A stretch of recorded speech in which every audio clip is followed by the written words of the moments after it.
sasa hivi kwao wanazalisha jumla ya mayai trei 35 ambazo kwa kawaida ni kwamba imepungua, na kwa sababu ni kwamba uwezo wao wa kutaga sasa unafikia mwisho, na mimi na mpango kwamba sasa hawa ni wauze ili niingize bachi nyingine ili niendelee na ufugaji.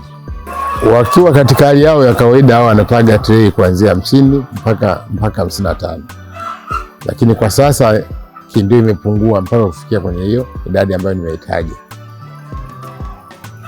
na sababu mbalimbali, maradhi hiyo kidogo, uzee nao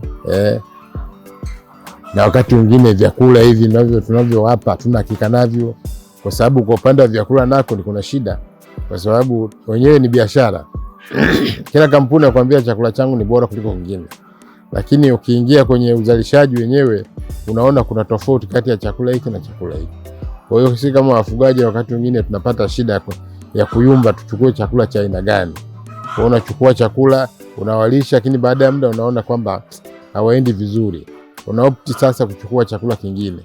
Kwa hiyo ndio shida ambayo nyingine inajitokeza hiyo. Huku mmoja anatakiwa ale gramu 120.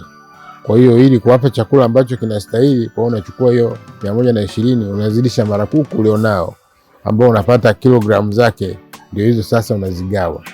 Na mimi kwa kawaida nawapa kwa kutwa mara 2. Nawapa alfajiri kuanzia ile saa 11 mpaka saa 12 napewa chakula, na awamu ya pili wanapata saa 9.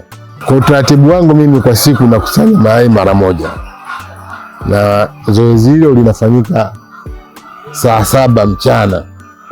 Tunakusanya mayai yote. Baada ya hapo tunashughulikia masuala ya masoko. Kwa hiyo mpaka siku ya pili tena saa 7 ndipo tena tunaokota mayai. Hatuokoti mara 2, ni mara 1 tu.